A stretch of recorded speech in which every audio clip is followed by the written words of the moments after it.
So I wanted to show you guys something, and hopefully this works. It's the first time I've tried this. We're going to go to my phone. Oh, look, it works. Oh, yay. I wanted to find some cool apps periodically and bring them onto the show to show you guys, because there are certain apps out there, and a lot of them are free, that are just awesome to use, that have a lot of great features. And it looks like this one right here called the Super Cool HVAC app. And you guys can find this. I have an iPhone, but I'm sure there's multiple versions of it, I guess. One's for Android. And I guess that's the only versions really you need, unless there's a different kind of phone. You got the Google Pixel. I don't know what that takes. I think it's probably Android, right?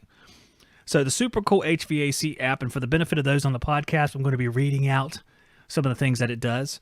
It has main headers when you get to the screen, the opening screen here. It says calculators, charge a unit, conversions and charts, troubleshooting, and tutorials. So I really want to hit on a couple of these real quick, and you guys can see if that's something you might be able to use at work, because it looks like it's a pretty cool app. So I'm going to go right to the top and go to calculators, and they have belt sizing, capacitors, duct layout, believe it or not, duct sizing, Ohm's law, and resistance. So I thought it was really, really cool that you have all these different things that you can check out. So I'm just going to briefly look at each one of them, and then we might tinker with one or two of them too. So as you see, there's belt sizing here. You actually put in the diameter of the large pulley, diameter of the small pulley, and the center to center measurement between the two pulleys, and it will help you get the proper size belt. I thought it was really, really cool stuff right there, especially when you can't see what the information is on a belt or something like that. And some of these older machines that are still belt driven with their blowers, it's nice to have something like this. Now I'm going to go backwards here. I'm doing this on my phone here. Garrett says, I've got the old school Super Cool slider. That's pretty cool too. The Super Cool slide rule. I forget, I don't think I've ever owned one, but some of my friends owned it. And it's just a big sliding mechanism like your duct calculators. It's really, really handy stuff. It has like a million different things on it. I don't even know how to get those things to work. There's so many moving parts, and there's so many calculations that they do. It's just like a paper device. Pretty awesome. The capacitors heading here is pretty cool because, and this is the main reason I like this, it's because of the series measurement and calculation. So here's the fun part. A lot of times it's difficult to remember how to get the series numbers, and you might have all of these different capacitors, but need to make a size that you don't have. And parallel is easy. It's like I have two 10s, that makes a 20. But series is different. It doesn't work like that, and I'm going to show you guys. So for the first one, I'm going to put, let's see, I'll put 15. And for the second one, I'll also put 15. And it calculates out to 7.5 microfarads. So if you have two 15s and you wire them in series, so with a parallel, you know, you're jumping them terminal to terminal. So one capacitor links up to another capacitor, which goes onward to the actual device. With the series, you're going in one side of a capacitor, the other side's jumping to the next capacitor, then the other side of that capacitor is going onto the device. So a lot of you understand that, but I'm trying to illustrate it in a way that some of the newer guys might get it. So let's check this out. So what if we have 15, but then we have a 5? So then you made a 3.75 microfarad capacitor. So as you can see, you can really switch things up and take what you have and make probably just about anything that you need. And this is a cool device here, a good app to help you calculate that. So I think it's really cool. And of course, you know, we go over to parallel, we have 15 and 5, and it makes 20. Pretty easy to just add those together. It also help you remember which one is which. So if you have parallel series, like, oh no, which one's which one does what? Let's come over here, and it'll help you remember. There's also duct layout. I haven't really got into this one a whole lot. I feel like I don't know how to use it yet because I haven't tinkered with this one enough. But as you can see, there's a picture of a furnace coil, some takeoffs on a supply trunk that's a reducing metal supply trunk, then a return trunk as well in the back. And you click a design button, and there's all this stuff here which I don't understand yet, so I really should have skipped this one because it's something that I have to tinker with a little bit more. I just want to show you guys the different things you can do. There's duct sizing, you pick out round metal, you pick out flex duct, rectangular metal, a whole bunch of different materials. You can find the diameter, put it in there. You get the CFM volume, the velocity, the friction loss per 100 foot. So it's really cool to have all those things in one app. And the reason why I like this app and I chose to do this one first is because there are a lot of things that it does. So you can hit a lot of the things that you need with this one app. We also have Ohm's law here. So if you have any two of these, volts, amps, resistance, or watts, you can get the other two. So let's say we have something that is 120 volts and 5 amps, and you can calculate out the rest. The resistance 24, and then your watts is 600. So it's pretty cool. You get the other two measurements. And then we have resistance, which I haven't really tinkered around with that as well, so I don't want to go into that because I haven't really messed with that yet. But I thought it was a really cool app to have. We go back and we have calculators, and we have charge a unit as well. So you can pick whether or not it's a superheat or subcooling, which is non-TXV or TXV. So let's choose subcooling. Choose TXV. We choose what refrigerant it is. So let's say 410A, and the required subcooling target is, let's say, 10.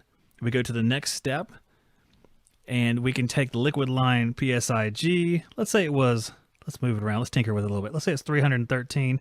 And the liquid line temp, let's put it like 95. And we'll calculate, and the actual subcooling comes out as 3. So it's going to say add refrigerant. Sam, this app is free. I like to get free stuff, basically. I like to get free apps. I didn't have to pay anything for any of the apps I'm going to show you here. I don't think there's any in-app purchases on this one. But as you can see, it is helpful. It's probably even more helpful for superheat because you won't have to do the calculation. In fact, let's go back and check out superheat. So if we click on superheat for a fixed metering device, you see there's refrigerant, outdoor temp now, indoor wet bulb, because we had to do the superheat equation. Or we don't have to do it anymore because we have this app. So let's choose R22. Let's say the outdoor temp is 90. We'll stick with 90. And let's say it's really humid inside, and the indoor wet bulb is 68. We'll go to the next. The target superheats then 15. So let's make it look like this is low in refrigerant. The vapor line PSIG, and see, it won't let you go below 60, which is pretty interesting. And I guess they're assuming that if it's below 60, you have a major issue you need to address. Let's say it is 60, and let's say the vapor line temperature is 72. We'll go to the next one. Oop, that's what happens. You hit the wrong button right there. Let me quickly go back there, and we will go to, oh man, I hit the wrong one. See, now I have it on 410A. We'll just use 410A then. I'm going to take the vapor line PSIG on the 410A unit down to, let's say, 88, and the vapor line temperature up to 70. We'll hit calculate. It says the superheat's 44. Target superheat is 6. Need to add refrigerant.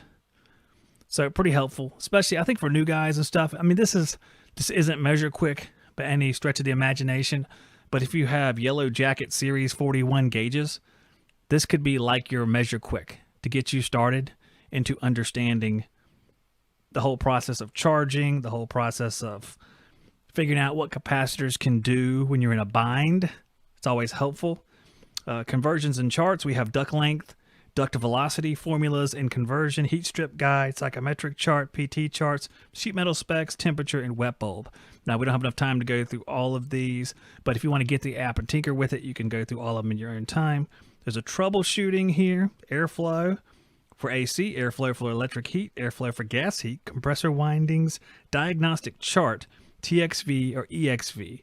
So Sam says the slider card is like $20. So this being free, that's a real big benefit right there. You don't have to carry around any paper or worry about it getting damaged or replacing it over time since you have an app. Let's try something here on the testing troubleshooting. Let's go to Diagnostic Chart. And let's see, I don't know if I'll be able to turn this on its side because all the other ones turned on their side. Let me see if I can enlarge it here. It's going to be a little bit harder because it's going to be on its side, guys. In fact, you know what? I'll let you guys tinker with that one on your own because it's a little bit easier if we have it oriented correctly, especially when you're watching this. Let me see if all the other ones are like this. We'll go to compressor windings.